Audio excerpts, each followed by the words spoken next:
I'd like to start by doing an acknowledgement of the country.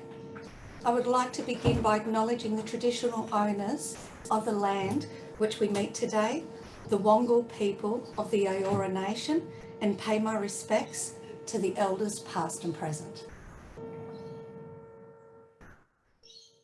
Hope we have a great meeting today.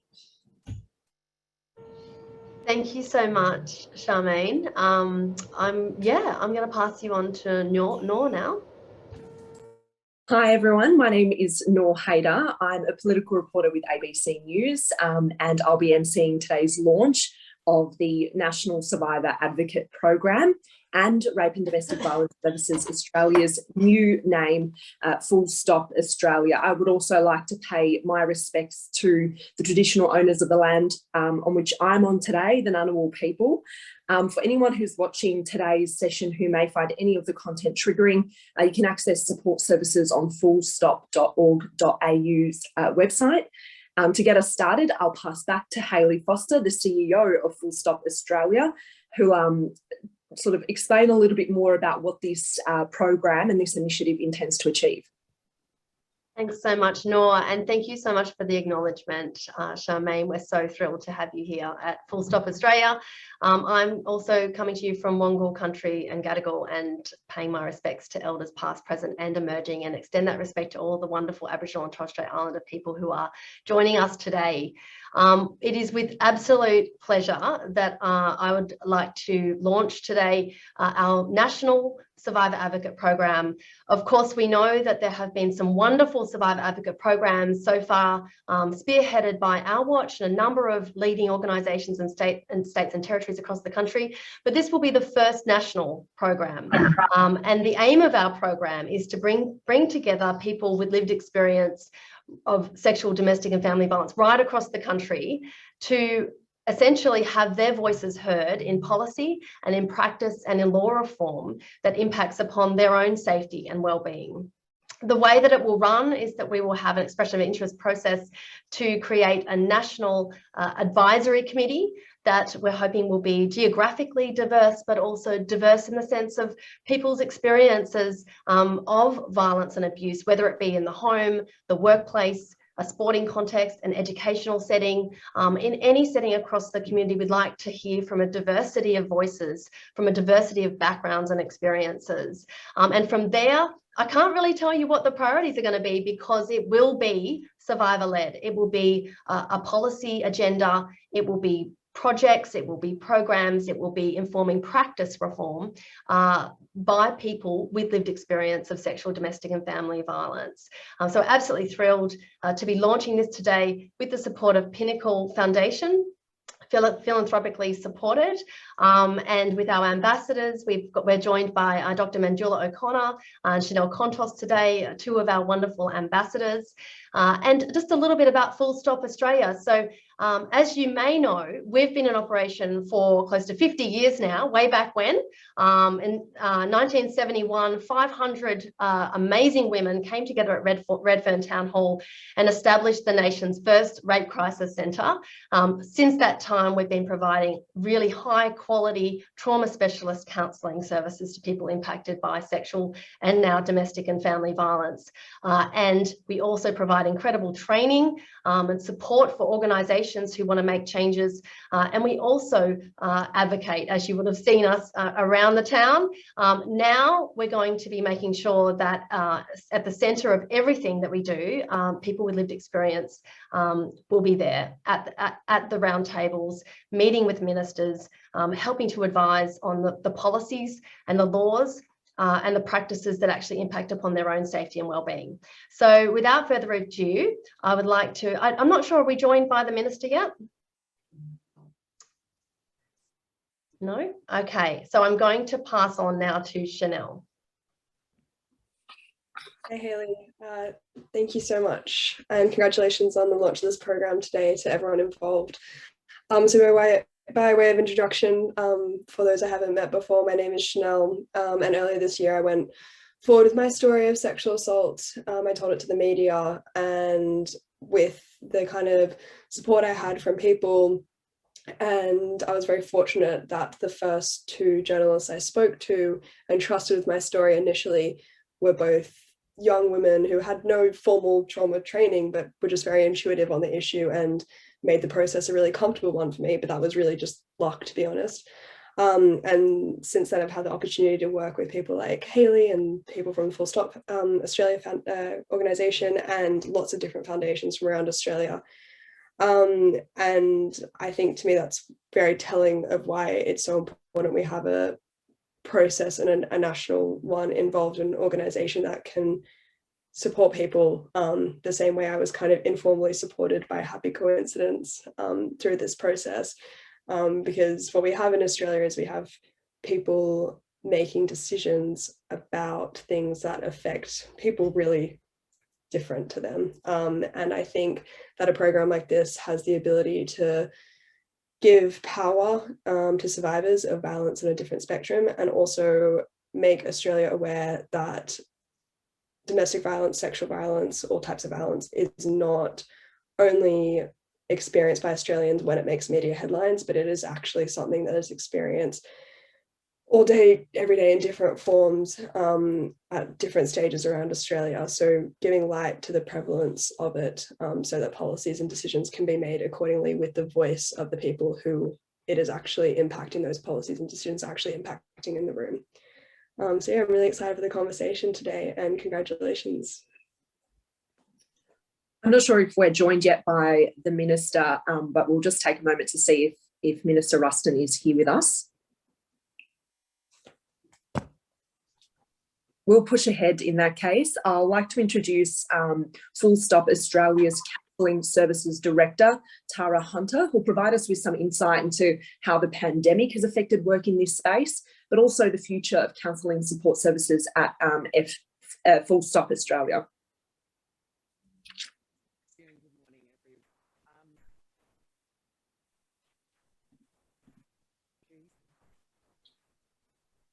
Tara, have we got you?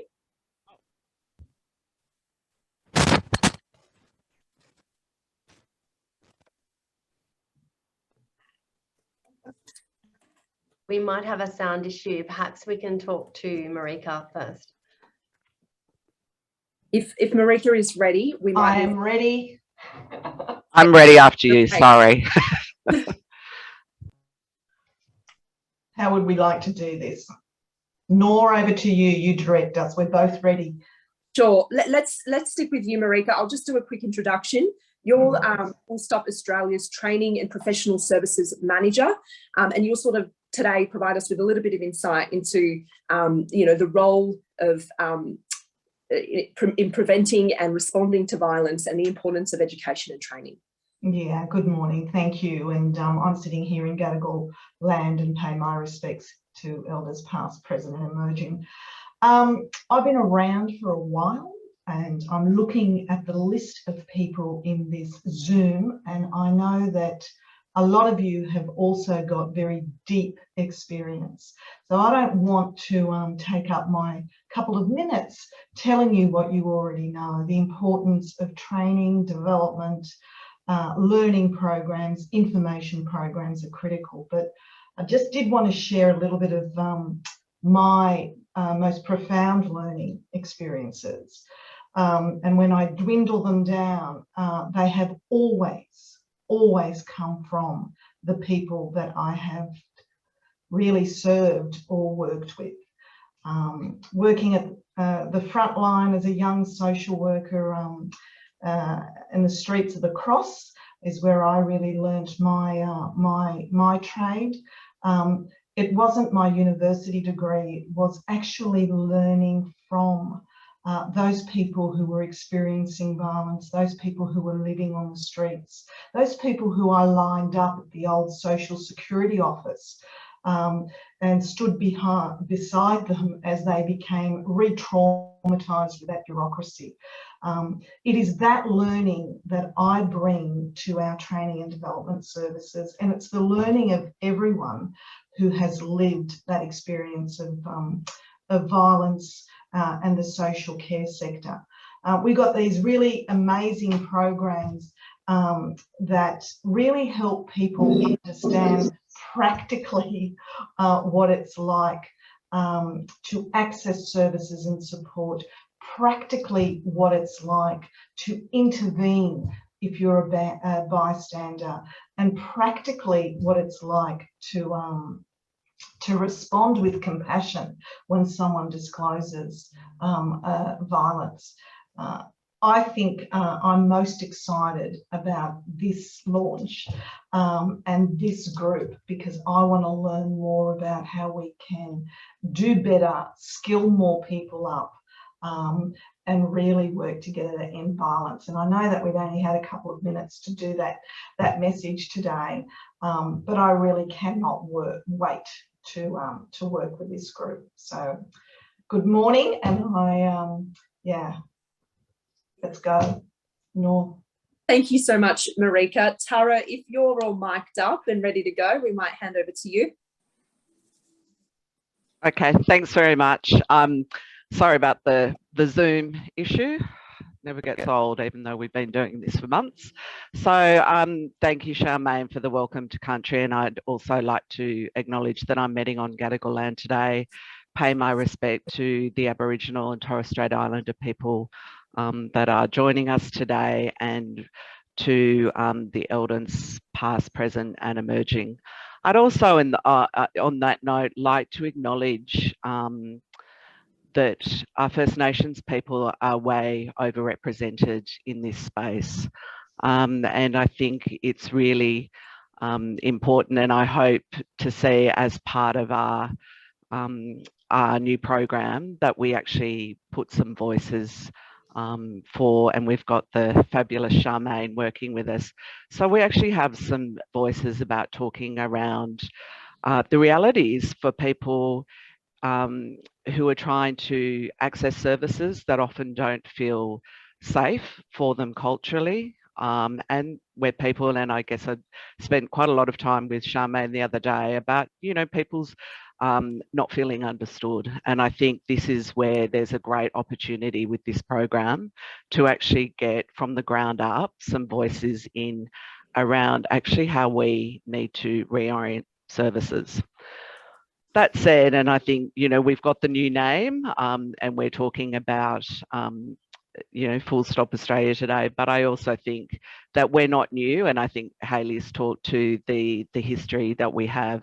And I'd like to just give a shout out to our counsellors who work in this space. They provide a 24-hour response on the phones, online, and as the COVID restrictions ease, they'll be going back to providing some face-to-face support for people that have experienced sexual, domestic and family violence.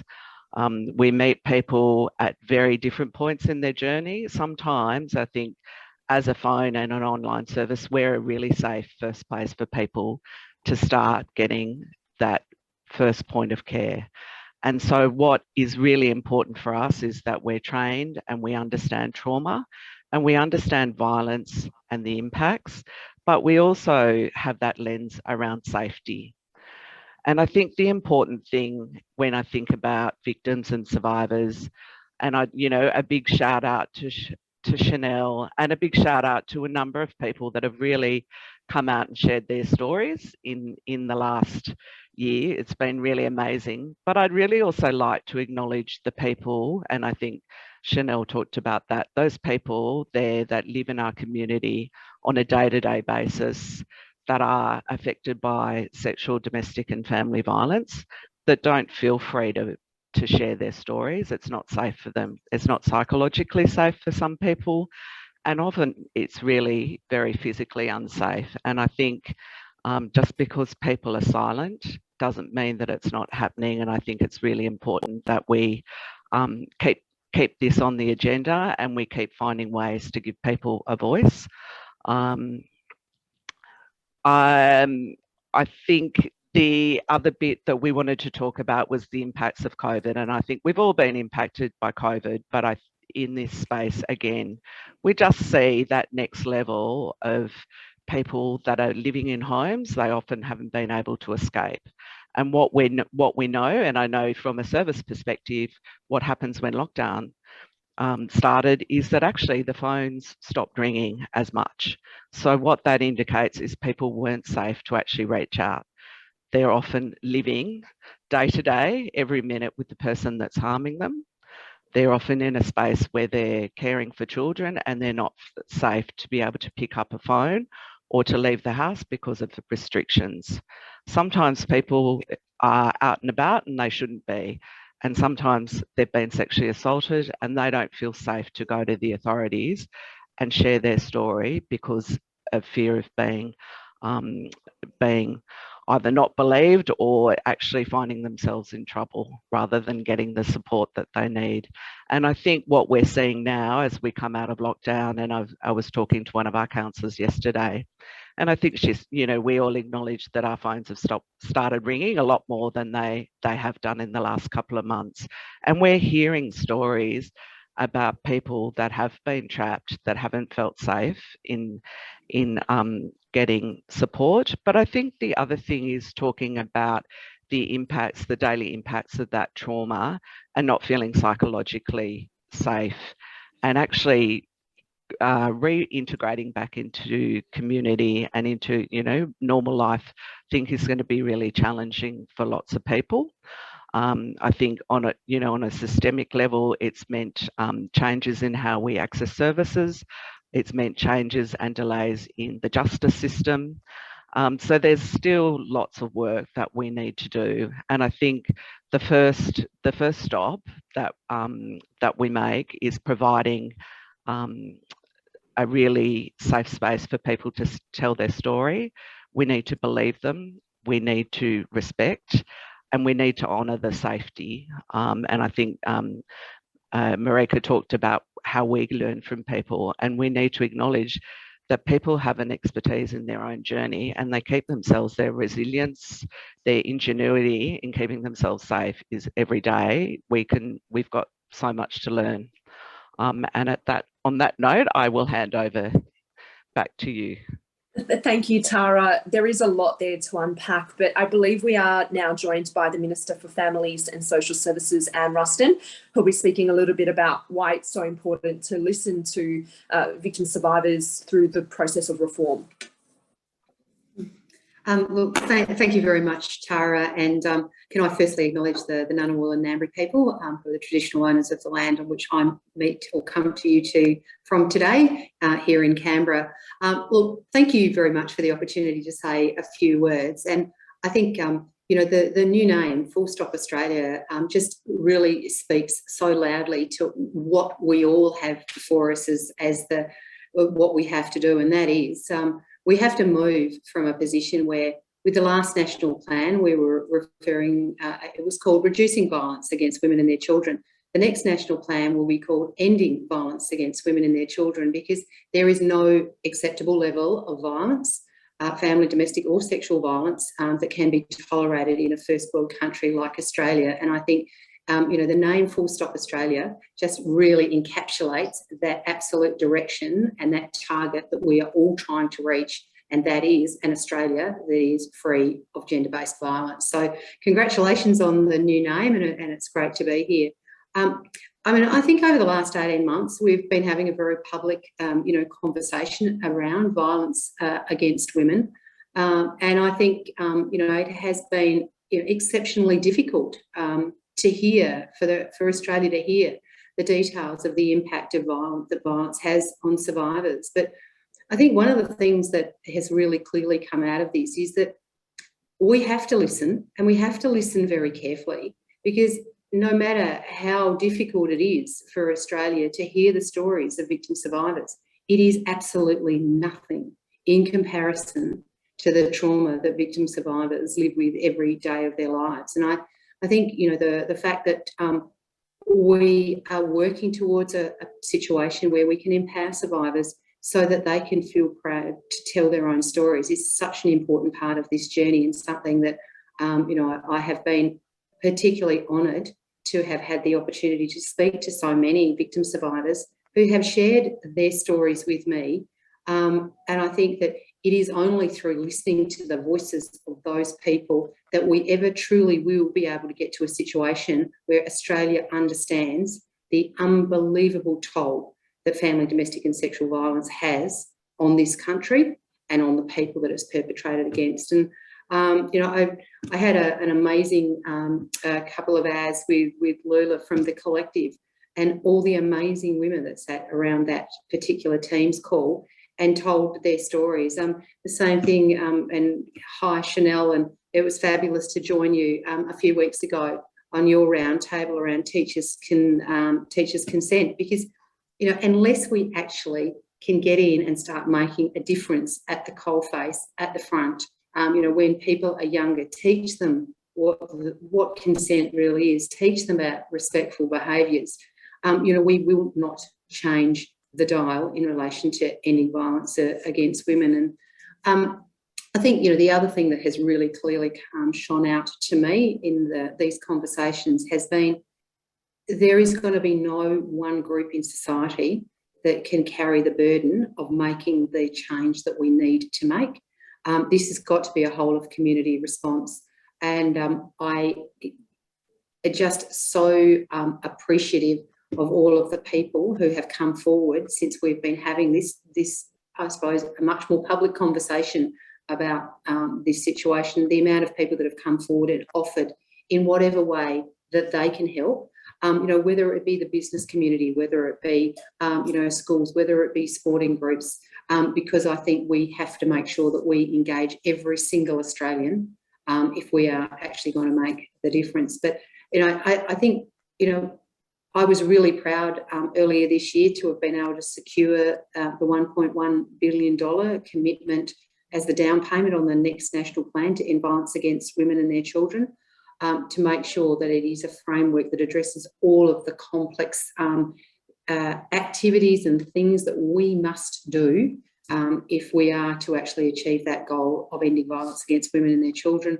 And, you know, the extraordinary consultation that had to go and sit on the development of the next plan, and to be able to work across all sectors, across all groups, across all cohorts in Australia, to make sure that we're listening to everybody. But I suppose, you know, going back to where I started in my opening part of my remarks, it is the voices of the victim survivors that must inform us around where we go to from here.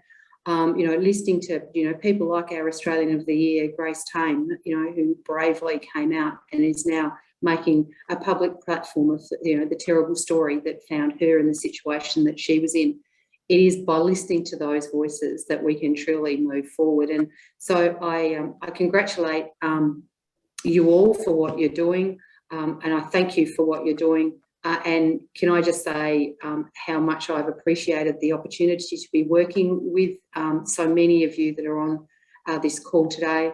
I really, really look forward to working with you as we roll out the next national plan to end violence against women and their children, to make sure that we are putting every collective effort into the singular goal of making sure that we have a country in Australia that is free from violence, family, domestic and sexual violence, because unless we can achieve that goal, we will have failed. And I'm absolutely determined that I will put every effort as the Minister for Women's Safety and the Minister for Social Services in the commitment to making sure I'll work with every single one of you to make sure that that goal is achieved. So thank you so much, and all the best with your newly named organisation. Thank you, Minister, for your remarks. It is such a pivotal moment in light of the fact that this next national plan is being developed. We do have one final speaker joining us today, CEO of Pinnacle Charitable Foundation, Mary Jung. Do we have Mary on the call? Yes, I'm here. Awesome. Would you like to take it away? Thank you, and thank you so much for having me today. I acknowledge the people of the Turrbal and Jagera country where I'm here in Brisbane, and I did just want to say a few words because I think what we've heard today speaks to the incredible value of Full Stop Australia and the program that we're here to launch today. I'm delighted to be here on behalf of Pinnacle Charitable Foundation. I really congratulate Full Stop Australia for the vision and the foresight, I think, to establish this program. It's a natural extension for us of the 5-year partnership we've had between the Charitable Foundation and Full Stop. which traces its origins back to our desire to help the longer term recovery of abuse sufferers and helping them seek fairness and independence, dignity and future security. And the work that we have done so successfully with Full Stop to do that has been giving access and support and insight into the judicial system and into the court processes and the opportunities for these women to access very complicated and convoluted systems to help them move forward. During this time, the role of advocacy in bringing the voice of the victim to the table has been increasingly valued and increasingly valuable. And so we see supporting this program as another natural step in building on that momentum. And I think from what we've heard today about the wonderful chance to seize the opportunity to do that. So we really commend Full Stop Australia for seeing that opportunity, for having the passion, and I think for having the platform to be able to launch this. We had the opportunity to provide some more funds, and we were delighted when Hayley and the team proposed this to us. We think it's very brave, and we really congratulate all those who have indicated their willingness to take part and who will do so. So I think we can all look forward to hearing their voices, to following their journeys, and to learning about the policy and the legal changes that they will inevitably drive, and to helping to work together to achieve this complete full stop. So congratulations, and it's a pleasure to be involved. Thank you so much, Mary, for your support for the Full Stop. For Full Stop Australia. We are going to now move into a panel session to sort of primarily discuss the changing community attitudes and beliefs around sexual assault. We'll be joined by some of the speakers that have joined us today, but also we'll have Manjula O'Connor speaking with us as well. She's a clinical psychiatrist and the chair of the Royal Australian New Zealand College of Psychiatrists Family Violence Psychiatry Network. And we'll also be again joined by Charmaine Mannix. Hayley, I might start with you with quite a broad question on, sort of what have you seen in regards to how community attitudes are shifting in this space, particularly over recent years. It has been such a focus of media attention and reporting, a big part of political discourse. How have you seen it shift over recent years? Oh, well, I think we all know, Australians across the country know that this is finally on the radar. And I think that it's really important to acknowledge the many women really who have been standing up for decades, creating the space and the environment for people to be able to feel safe to come out and speak out as they have. And then we've seen huge leadership, really important leadership from people like Rosie Batty and Grace Tame and Chanel, who's on the call, Chanel Contos, and others who have really put this on the map, who they've really captured the hearts and minds of the Australian community. But so many more, as we know in our counselling lines, so many more people, they see people like Chanel Contos stand up and speak out, and they say, you know what, that happened to me and I want to do something too. And I think that's what this program is all about, is that, and look, it may not be that you want to speak in the public spotlight. That's not for everyone. And there are consequences that it's really good to understand. The purpose of our program is that we want to make sure that people can make informed choices about how they want to have their say, and have lots of ways to do that. So it might be speaking out on a platform, or it might be meeting with ministers, it might be having directly input into submissions, those sorts of things. But we want to make sure that people have the support, the wraparound specialist trauma counselling support 24/7, as well as access to legal advice, to make sure they know their rights and their obligations around speaking out safely, and also help and support and training with engaging with the media if that's what they choose to do. It can be an incredibly empowering experience to speak out and tell your truth and tell your story, but it needs to be done in a way that you are safe and supported and have agency in that process, and I guess that's what we're trying to achieve. Hayley, how do you envisage sort of the survivor advocates who you'll be working with in this program? How do you envisage getting them on board? Are these people that actively seek out Full Stop Australia, or what will be the process there in sort of getting a broad and diverse view of people on board? Yeah, look, I think many of the people who are even joining this call and are in the audience today engage with us directly already. So are always, reaching out and saying, can I have my, how can I have my say? How can I help? Basically, really generously putting themselves forward to say, you know what, I'm prepared to speak up because I don't want this to happen to someone else. And so we're already very much connected with people right across the country who want to do this. But I guess what we want to do as well is say that, this is for anyone. And it doesn't mean that you're speaking out in a public forum. It's about having options for engaging. And so to do that, people can come to our website, fullstop.org.au, and the information is there on the website. There's an EOI as well if you are interested in becoming part of the advisory group. But look, anybody who wants to have a role, there will be, you can have input into the program. Chanel, you've been engaging with younger people on these topics now in such a public way. How have you found that process? But also, how can you sort of provide us with some of your reflections about how young people themselves are engaging with these topics? They're complex and they can be traumatic. Do you think that the boys and girls that need to be hearing these messages are engaging with them? I think a lot of people are engaging with them in really meaningful ways, and I run most of the work I do is just on Instagram, which the target audience is a lot of the time, young people just like myself, or a lot of the time even younger. And sometimes I get messages and just like these insane insights, like just so articulate and complex and just important that it just like go to my inbox, which is great, and I send a short message and reply, but it's kind of like we need to be giving voice to these people because they can talk to the experience better than anyone, because I already feel too old sometimes to be talking about some sorts of like experiences of violence in children and teens and things like that.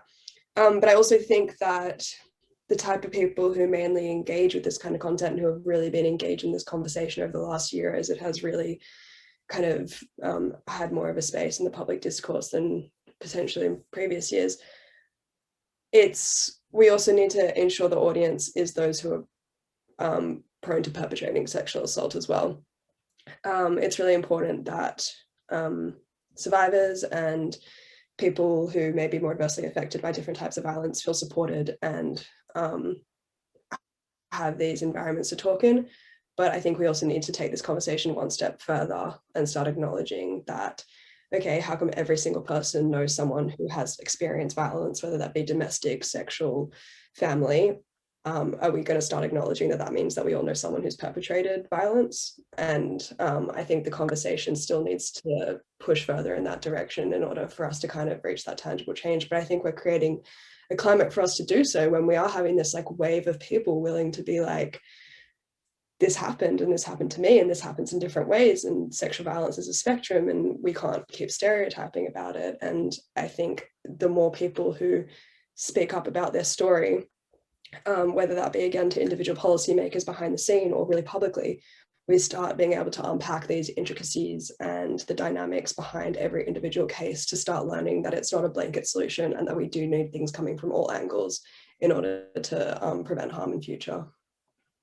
Marika, I might just get your reflections on that, off the back of that, the need to sort of not just inform girls who are often the victims of these types of behaviours, but trying to inform those who are perpetrators, and that role of education and training and trauma-informed education and training. Yeah, I guess you've asked that question, but you've also sort of kind of answered it, because I think you're right. And I know that in the Zoom with us today, we've got a number of people and organisations represented, survivors and mate support networks online. Hello, David, as well as others. We cannot do this alone. And the minister said, this is going to take a whole of community approach to put a full stop to violence. All we are doing is looking to create frameworks and platforms that enable people to come together. And I think that's where the magic occurs. When we build collectives, that's when we will absolutely make that difference. Men, young boys, people of all genders need to be involved right at the very early stages and throughout the process to end violence. So perpetrators absolutely need to access good support, but excellent training and behavioural change opportunities to really understand the impact their violence has had, so they can put a full stop to it. I'm just conscious that we would like to open up the questions to some people joining us today. So I'm just trying to make my way through some of them at the moment. But before we turn to them, Tara, can I get your views on that? You know, there has been such focus lately on the way that some of our institutions are not adequately equipped to provide trauma-informed responses.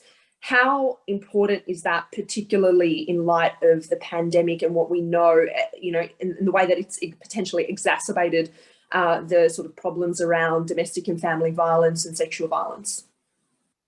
Oh yeah, look, I think one of the things that we risk in our systems is that we take the control away from the people that are seeking support, and I think this is again part of why we need voices to inform policies that actually say the person that's seeking the support is an expert in their own life, and that they often bring solutions to the table because they're living with it and they manage it every day. And so our role is really just to facilitate those voices and actually acknowledge people's strength and resilience. And I think part of grooming behaviours and part of perpetration of abuse is actually undermining someone's confidence, someone's, you know, I think we all talk about that concept of gaslighting, where people start thinking, is it me? Is there something wrong with me? And they're told on a daily basis that there's something wrong. And so when we go into a system where people are non-believing or people are questioning your story, you're already in a space where you're feeling uncertain and unsafe. And so it's really important at the front line that we actually have, you know, people that have actually gone through the system and experienced the abuse and experience the systems to be able to give feedback to those people that that are actually providing the care. And I think we often don't stop and ask, you know, did that work for you? What could we have done better? And I think in this space, it's one of the things I've reflected on in the last couple of years is our willingness. And I think from a counselling perspective, we've always felt, oh, look, people that have experienced abuse are too fragile. You know, we just need to kind of wrap them in cotton wool. But what we're learning is no, they're not. They're actually really strong. They're really resilient. And actually, if we ask, they say, yep, I want to have a voice. And, you know, and I might want to do it on a very individual way, or I might want to do it in a very public way. And I think it's really important that we continue to put people at the centre of our care. And that to me is just kind of the key principle around being trauma informed, is actually just sitting with the person in front of us. And I think Anne talked about how hard sometimes it is to hear those stories. And I think it's hard to hear them in the public sphere. It's hard to hear, you know, when we've got a friend or a family member. And so sometimes I think that is part of why people get shut down, is because some of the things that you hear are really hard to believe, but they happen. And I think it's really important that we, you know, we continue to challenge some of those myths and misconceptions around what happens for people and start from a place of belief. I want to bring Charmaine Mannix into the conversation. Charmaine is a Noongar woman and the project manager of Full Stop Australia's Hey Sis, Got Your Back program, which will be launched during the 16 Days of Activism. Can you tell us a little bit about that program? Obviously, we know that there is such a desperate need to address these issues within Australia's Aboriginal and Torres Strait Islander communities. Can you talk to us a bit about that program? You're on mute, Charmaine.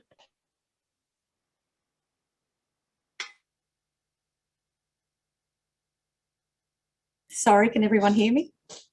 Sorry. The HACES program is basically starting the conversation regarding sexual violence. It's travelling around Australia and opening the discussion in the Indigenous communities. And what we're finding is honestly, there's not enough culturally appropriate services. We don't have enough Aboriginal forensic nurses out there for victims as they're going through. As a survivor of sexual violence myself, I found that when I was actually going through the process, I didn't know where to start looking that was culturally appropriate for me. Then on top of that, the greatest support that I actually got was from an Aboriginal domestic violence court officer. And it was through her that she was able to link me through services. But as someone that's gone through it, I'm finding that by joining now with Full Stop, I'm actually in an environment where I feel safe. I'm in an environment where I actually, as an Aboriginal woman, my voice is actually being heard. And I'm seeing a change with this Full Stop Australia Foundation that they're trying to change the environment and they want to actually engage as much as they possibly can with Indigenous communities across Australia. And I'll be honest with you, it's so refreshing to actually be in this space and to be working with Hayley beside me. And we're finding that we want to try to get as many voices because we want to work out what does the community need from us? What's the community seeing that are holes in the services that we need for Indigenous people? And I'm hoping that collectively we can all join as one voice. The old saying, united we stand, divided we fall. And I'm hoping that as a nation we all unite and make our voice a lot stronger to stop sexual violence. Thank you, Charmaine. A lot of the questions we have received through the Q&A and through the chat have been directed to the Minister. She's no longer with us in this call, but I will put one question to Hayley before we have to wrap up with wrap up the session. Hayley, can you there'll be a lot of focus over the next 6 months on the national plan to, as the Minister said, end violence against women and their children. When's that expected to be released? And can you talk to us about how focused you are on that plan? I absolutely can, but I'd also love to hear from Dr. Manjula O'Connor. I think we missed it somewhere along the way. So just very quickly, our understanding, we're working on it at the moment, the national plan, advising on that, and hopefully it will be, we'll have it finished by the end of this year, ready for launch next year. As the Minister has said, there's been a huge amount of consultation. I believe at least 29 workshops held by Monash University that I attended, but then also the roundtables and the summit itself. There's been a huge amount of consultation, but now it's time to make sure we have really strong, clear objectives and commitments, and that it's backed up by a governance framework. So stay tuned, but yeah, also I would really love to hear from Manjula. Well, I pass back to you, Noor, if you have a question. Absolutely. My apologies, Manjula, juggling a couple of documents here, but I would love to hear your views, because a lot of this conversation is about making sure that survivors of abuse have the adequate mental health support they need. Can you tell us how services are adapting to help women who are dealing with complex traumas? Thank you for that, Nuria and Hayley, and it's so wonderful to be here. I'm speaking from Kulin Nations. So the point is that trauma as a root cause of mental health presentations, it's so widespread amongst mental health patients that we know that adverse events are some of the biggest reasons why mental health illness gets triggered. And yet what happens is that trauma is often not forefront in minds of people who are treating the patients. As a result, what happens when you have an illness, and often patients can present in a way that is, they are very suicidal, or they might be acutely depressed or in panic attacks, or they might even be psychotic, that the trauma part of it gets left behind. So, you're so busy trying to settle the dust and treat the symptoms that the actual root cause of it gets left behind. So we are very, in Victoria, are pushing that we need to have a trauma center for people who are specifically for victim survivors of domestic family sexual violence, not trauma center, because a trauma center means trauma of any kind, like war, or it can be, a fire or an accident. We need a trauma center that is specifically for victim survivors of domestic family sexual violence, so they can get much more accurate, nuanced support and assistance. And as Hayley said, the variation in presentation depends a lot on the person's background.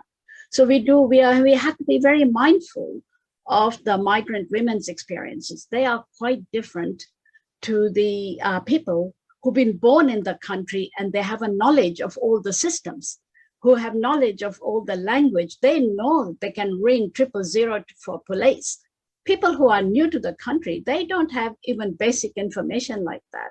They don't have the knowledge. They don't have the law. They don't understand the laws that they know can protect them.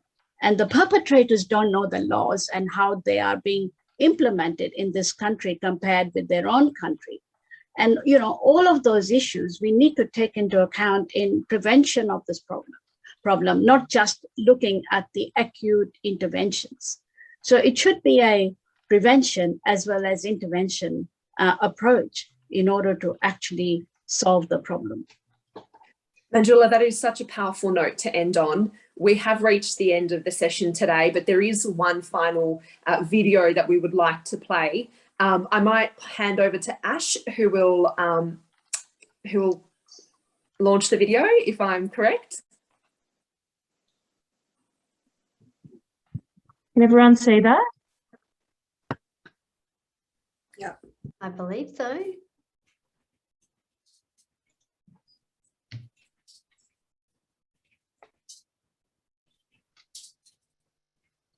I don't think we have sound.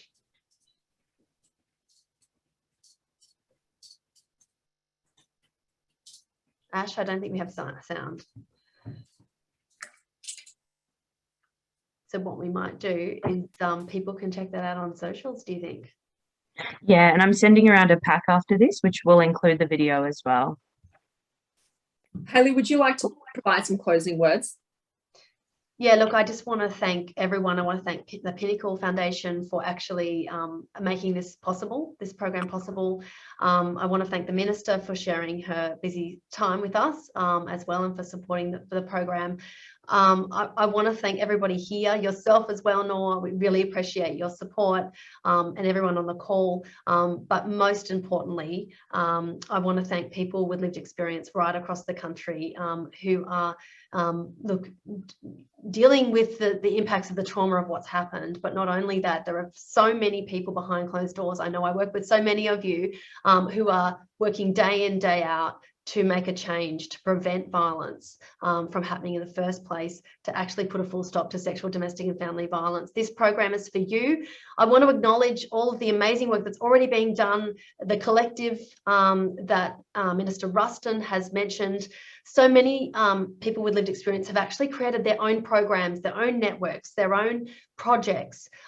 This will not duplicate or any of that or undermine any of that. This is here to support and back you in whatever way we possibly can, and also provide a platform and an opportunity for people who have not yet reached out and had a say in the policies and practices and laws that impact upon them. So yeah, I guess with no further ado, thank you so much to everybody for taking time out of your busy schedules to join us today, when we do hope to partner with you and work with you into the future to put a full stop to sexual, domestic and family violence.